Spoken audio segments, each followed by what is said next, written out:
Founder Space, Startup Supercharged. I'm Captain Hoff, CEO of Founder Space, the leading global startup accelerator. I'm also author of the award-winning books, Make Elephants Fly, Surviving a Startup, and The 5 Forces. Today we are here with Adam Springer, and Adam is a sales expert. He is actually, I call him a sales monster. He looks like an unassuming guy, just your average guy, and he's not even super outspoken, but he delivers because he knows exactly what it takes to sell. Now, Adam has his own company, startupsales.io, and he specializes in helping startups get that initial traction. You know, those initial leads, which are so impossible for all of us startup founders to get. Like, how do you get those first 30 sales? How can you do it? So Adam, welcome to the show. Welcome to Founder Space. I want to hear from you. What's your background? What have you done in the past that has made you who you are today? I was the first salesperson for 4 different companies, 4 different startups, where we went from product launch to $1 million, 3 of the 4 times in under a year. And then we scaled that up to 5-10 million. One of them is an IPO. One of them is a halfway to unicorn status. The other one is a private company, but no VC back, but they're doing quite well. And unfortunately, one is a failure, but we learned from that too. 3 out of 4 is a good hit rate. So, yeah. For startups, most startups fail. The vast majority of startups fail. So, you delivered from early on, and especially getting to that first million, that is the most brutal part. So that's what we want to talk about. Entrepreneurs are out there. They're like, if I just had $1 million in sales, then the money starts coming in, everything starts going, but getting that first $1 million, especially when you're bootstrapping it early on, like, how hard that is. So tell us, what are the first things entrepreneurs should do when approaching sales at a very early stage when they don't have a lot of money? Start. I think that's right away. Yeah, that's one of the biggest things is people like, I'm not a salesperson, I'm going to hide away from it. But when you hide away from it and you start burying yourself in other work, you waste time, and your runway is only for so long, and then it's too late to do it, and then you go in panic mode. So I think the first thing is to start. You said something very true, because a lot of entrepreneurs aren't salespeople. Like, they might be creative people with great ideas. They may be engineers who like working on their product. So they will spend a lot of time fiddling with the product without going out to any customers. Yeah. And what are they building? They don't even know, because they haven't talked to any customers, haven't gotten any feedback. So starting the sales process early, like, from when do you think an entrepreneur should start the sales process? At what point should they have a prototype ready? Should they have, a final product? When should they start? Yesterday. And that is right away. It doesn't matter what stage you have. If you already have a prototype ready, good. If you even before then, sales, I think we need to go backwards and change the definition of sales, because sales is not, that old used car salesman that we think of with greased back hair. Sales is more of a partnership and an investigation, not with the negative context, but it should be there. You're there to help somebody. You're there to see if you could make their life better in one way or another, and they're going to make your life better in one way or another. And that's typically money. And that's why it's a partnership. So I kind of forgot the question, but anyways, you should start right away, and we'll go from there. So, what you're saying is that if you're an entrepreneur, you shouldn't wait to develop anything before you start sales. You should literally start before you develop your product. And this is something I completely agree with. Like, especially in the B2B space. If it's B2C, a lot of times you have to put something out there. But B2B, the people are there, your customers are there. You could go talk to them anytime. And so why not talk to them before you build the wrong thing, before you spend 6 months building something nobody wants? Now, when you get in with a customer, what are the keys to selling? Asking good questions. You should be sitting there looking for what problems they have, whether that's an emotional pain, a financial pain, time is money as well.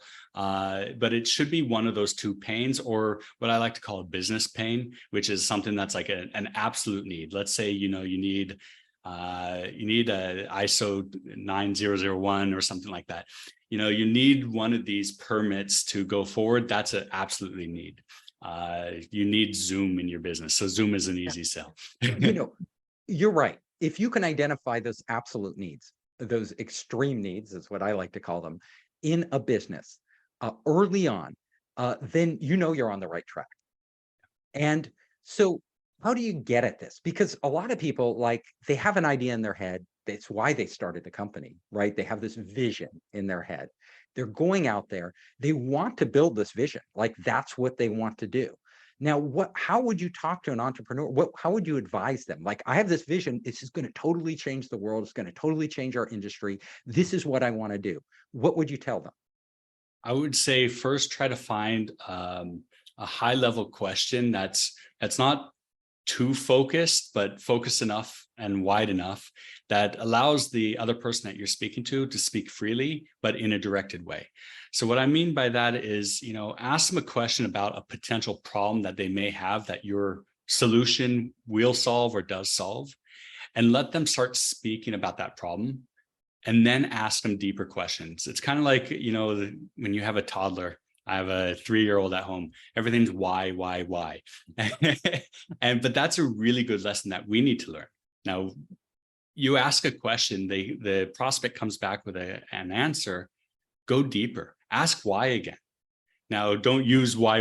That feels like an interrogation and gets really annoying, but in a different ways, keep diving deeper. The deeper you go, the more you're going to learn, the better product you're going to have. And they will sell themselves on the product, because now they're talking so deep about their pain, it becomes personal. And now they want to fix that, and they need to fix it. That is key. So you said two really important things. One, put on your toddler brain.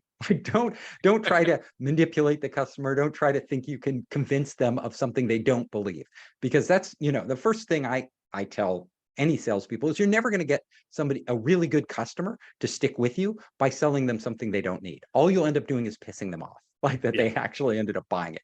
So what you really need to do is be a curious person, like a toddler, ask a lot of questions, be really curious about their business, because that's giving you data, real data that you wouldn't have otherwise, about what their real needs are, not what their assumed needs are. We all make assumptions when we start our business, but we need to find out what the facts are.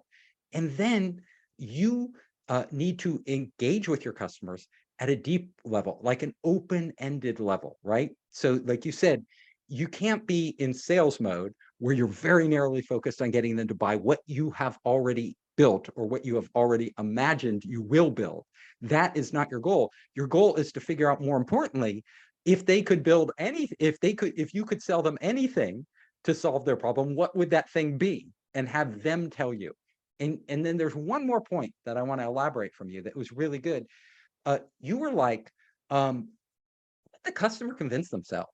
You don't have to convince them, right? Because if the best salespeople in the world are the people, often the most unlikely people. They aren't the people who can talk a mile a minute and, act like they know everything and feel comfortable around everybody. They're usually like you, more kind of shy, unassuming people who ask questions and are very considerate, but are really paying attention to the details and giving the customer an opportunity to actually do most of the talking. And in the process of your guiding them through that conversation, they are selling themselves. There's no more powerful salesperson in the world than yourself. If you will sell yourself on something, nobody can convince you otherwise, because you sold yourself. Exactly. A trick I've learned, and that I teach many other founders, is throw away your ego and take away your title. As a VP of sales and having many different sales teams, I've actually, to train some of my guys, I would tell them to bring me on the call and introduce me as their trainee. And so I come in as the trainee and say, hey, let me ask you some stupid questions, if that's okay. Because what it does is allows you to ask stupid questions, quote unquote. but it also allows the prospect to kind of like have more patience with you and feel like they need to explain more because they want to help you. And so you really get a lot of information this way, and you throw in your Wow. ego away. That is brilliant, and I've never heard that before. So this is a nugget that everybody can take away with them. You know, get the top salesperson on the line and introduce them as the trainee. Because the top salesperson, first of all, they're top because they know what questions to ask, but that gives them permission to ask all these questions in front of somebody without them feeling like, why are you asking all these questions? You know, Yeah. all these basic questions. Brilliant. So I will use that in the future, and I will tell my startups to use that. Are there other pieces, golden nuggets like that you can share with us? Ooh. I think you have to line me up a little bit better than that, because there's a million different nuggets that I think make it good. I think the important thing is really, as you said before, don't try to sell, don't try to convince. You need to go there to learn. And when I'm hiring for salespeople, one of the things I'm looking for most is not what companies they've been at in the past, or you know, what school they went to or anything like that. I look at, what are they learning now? What do they find interesting? I want self-learners, because people that are self-learners mean they're curious. And when you're a curious person, you're going to ask just naturally good questions. And so even if you're not that kind of person now, you can be. Just really go and learn how to ask good questions. Yeah. That was another golden nugget, and I want to nail that home.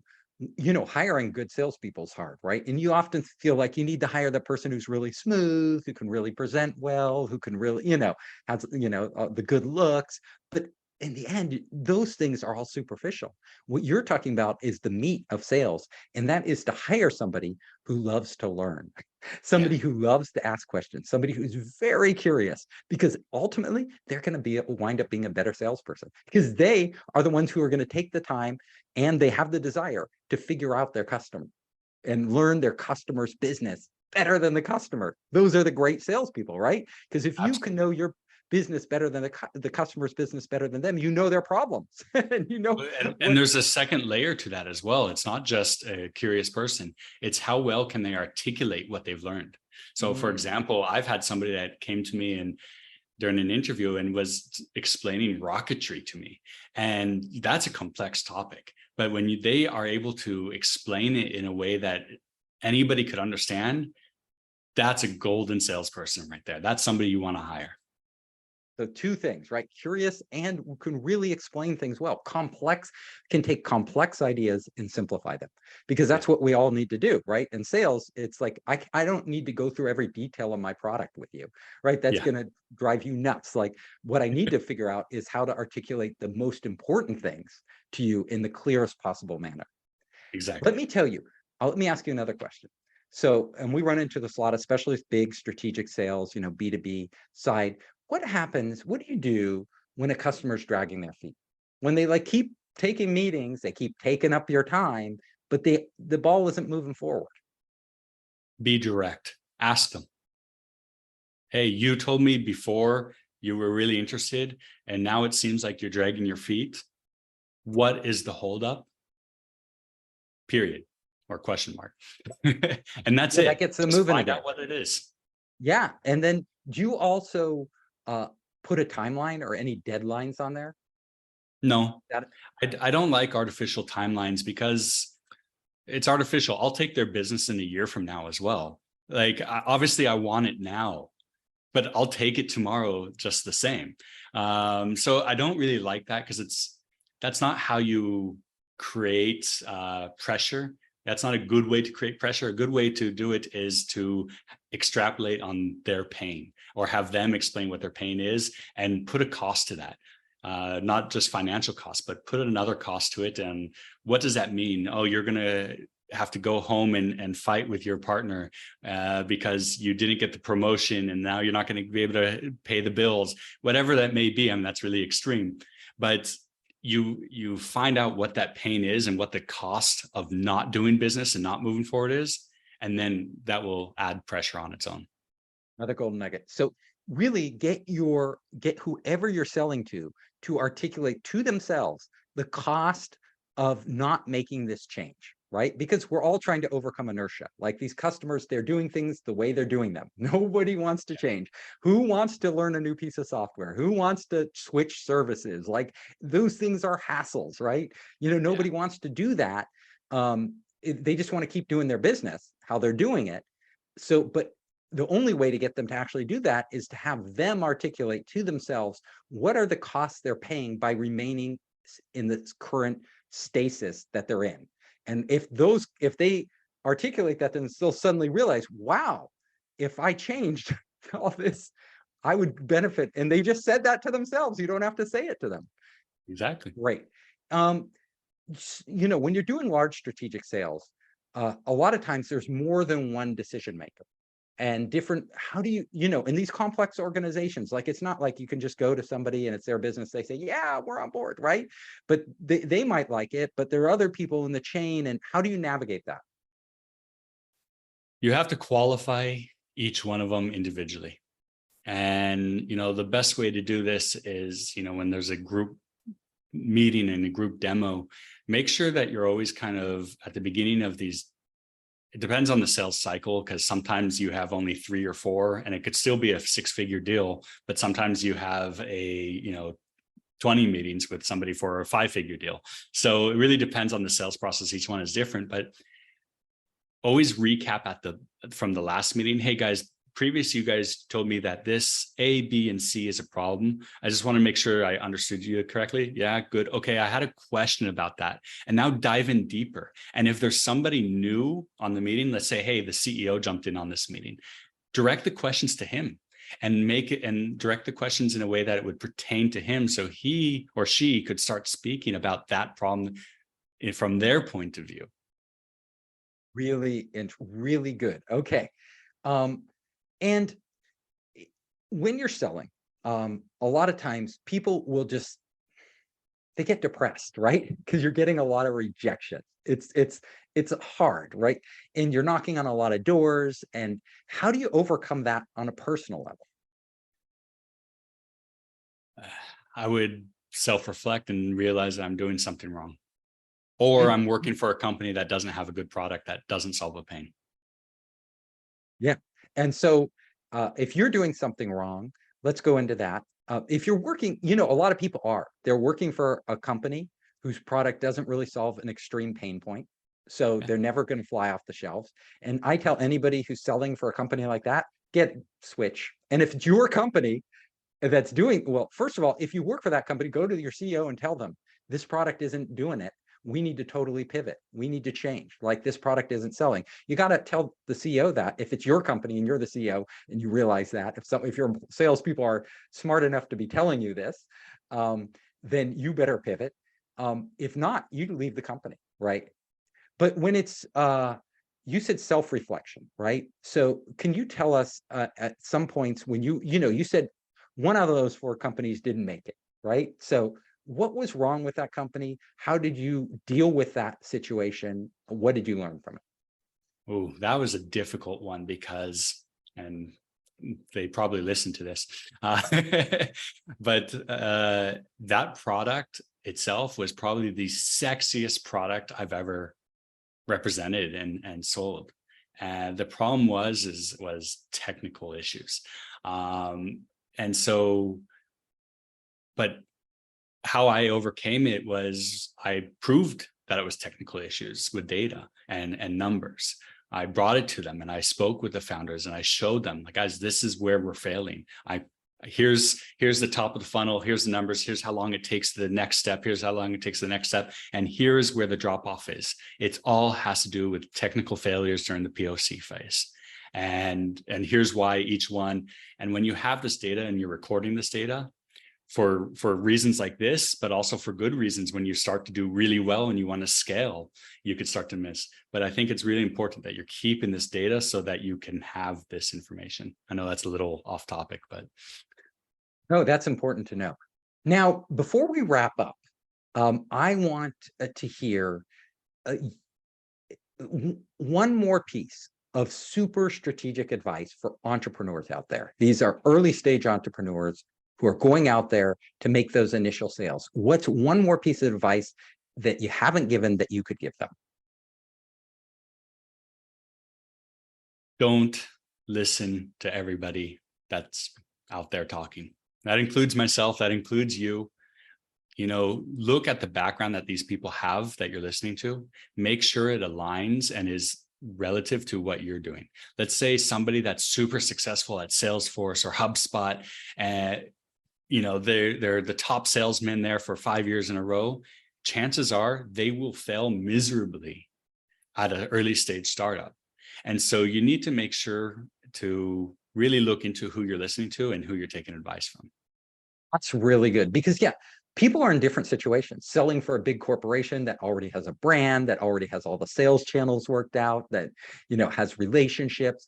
That's a totally different ballgame, right? You have something completely. Being a no-name entrepreneur and with a no-name company, going, trying to sell even, especially when you're selling to much bigger companies, really tough.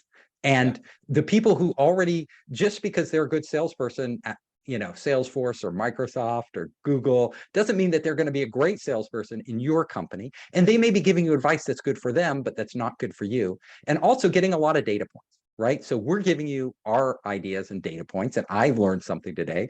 And I thought I knew a lot about sales. But you need to get as many data points as possible and experiment with them.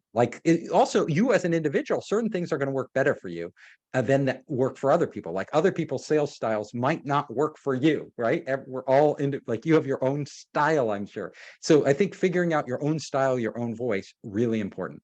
Adam, thank you so much for being on the show. This is Adam Springer. Can you tell us a little about your company and where people can find you?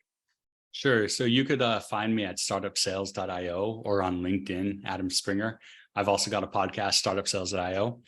And what we do is we help companies do cold outreach, whether that's email or LinkedIn, in order to get you meetings with your prospects or investors or get you on other podcasts. I hope you enjoyed the show. If you liked it, hit the subscribe button and share it with your friends. You can help us create more great content by subscribing and sharing.